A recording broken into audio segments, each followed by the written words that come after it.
Hello à tous et bienvenue sur ma chaîne. Alors aujourd'hui je vous retrouve avec la review d'une doll assez spéciale puisqu'il s'agit de la toute première méchante de chez Disney, des longs métrages Disney.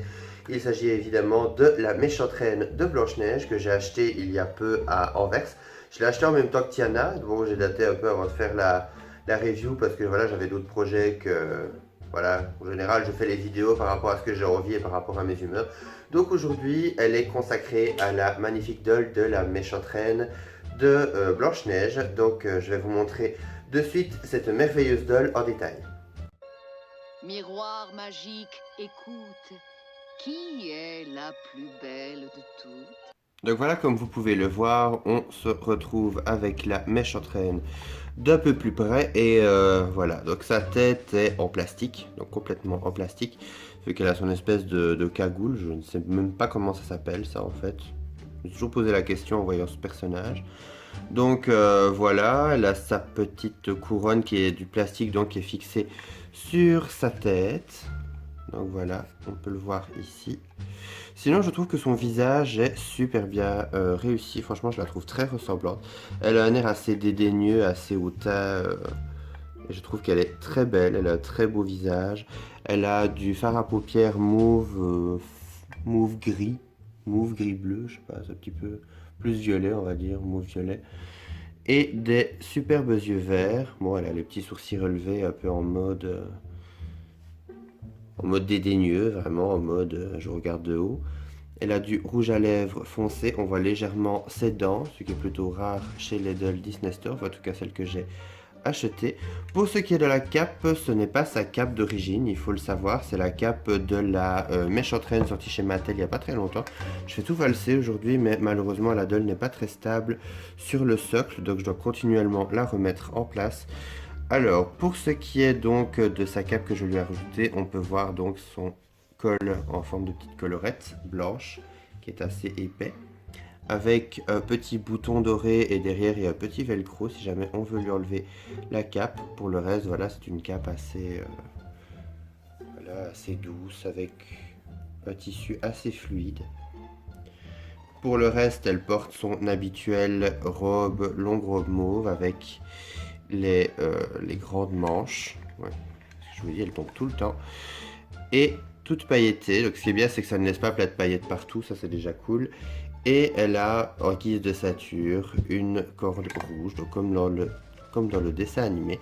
Pour ce qui est de ses pieds, on y vient, tiens, parce qu'elle tient tout le temps. On avait tellement serré le plastique de la boîte que son pied est mis légèrement de travers. J'ai pas encore vraiment réussi à le ravoir, sinon elle porte des escarpins noirs à talons. Et bon, elle n'est pas très stable sur le socle.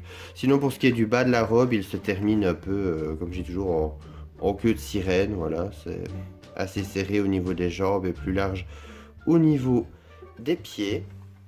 Alors, pour ce qui est des articulations, elle est donc, comme toutes les dolls Disney Store classiques, articulée au niveau de la tête, du haut des bras, des coudes, des poignets. Donc, on voit ces petites mains là en dessous. Hop, cachées derrière les manches. Et sinon, pour ses jambes, ce sont des jambes en caoutchouc, donc avec avant, arrière. Et je suppose sur les côtés, on peut donc l'asseoir et la plier avec les fers qui sont dedans. Donc voilà, pour ma part, je trouve que cette doll est vraiment super réussie, super ressemblant, je la trouve vraiment chouette. Il faut savoir que la Evil Queen, donc la méchante reine de Blanche-Neige, fait partie de mon trio de méchants préférés, donc qui se résume par Maléfique, Ursula et la méchante reine. J'ai toujours été fasciné depuis mon plus jeune âge par la méchante reine, sa transformation en méchante sorcière, etc. Me faisait peur, mais en même temps m'attirait. Je trouvais que c'était vraiment une méchante qui, le fait qu'elle soit belle la rendait justement glaciale, froide et encore plus flippante que les autres. Et voilà, méchant, il est moche, mais quand ils sont beaux, ça apporte justement un côté encore plus effrayant et on les craint beaucoup plus. Et c'est un personnage que j'ai toujours beaucoup aimé.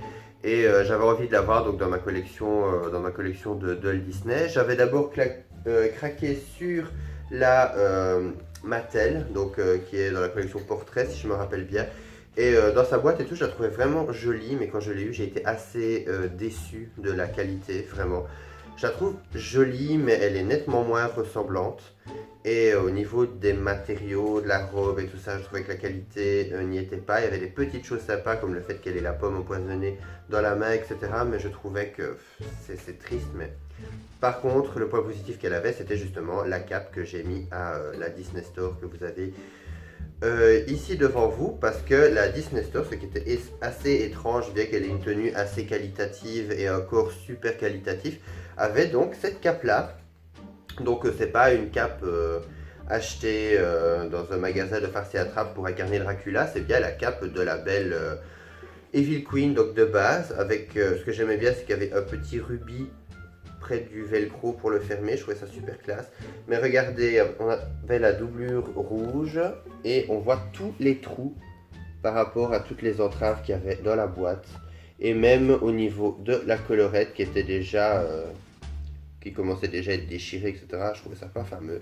Donc, bon voilà, elle avait cette robe-là qui, je trouvais, n'allait pas du tout avec elle. En plus, le mauve et le rouge, comme ça, je suis désolé, voilà, c'était pas fameux.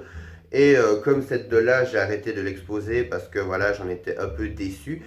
Et que j'avais racheté cette merveille que je cherchais depuis un moment. Voilà, quand j'ai vu Tiana et elle, je les ai achetées, j'en ai vraiment profité parce que c'était vraiment pas cher. Je pense qu'elle m'a coûté 21 euros, quelque chose comme ça. Vraiment une misère pour une doll qui date déjà depuis quelques années. Donc voilà, je me suis dit, comme elle va être exposée, qu'elle va être mise en avant, etc., autant lui mettre une super belle cape qui va bien avec elle. Il faut juste que j'arrange encore son niveau de stabilité. Sinon, mis à part ça, franchement, je suis vraiment très content de cette doll et je la trouve vraiment géniale.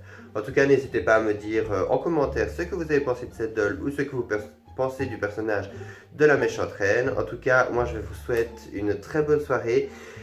Et je raconte un peu n'importe quoi, j'ai l'impression, parce que je vais dire je vais vous souhaiter, mais bon, c'est la fatigue, c'est dimanche soir, enfin bon. Donc voilà, je vous souhaite une très bonne soirée, j'ai réussi à le dire, et en tout cas, je vous retrouve à très bientôt pour de nouvelles vidéos. Bye!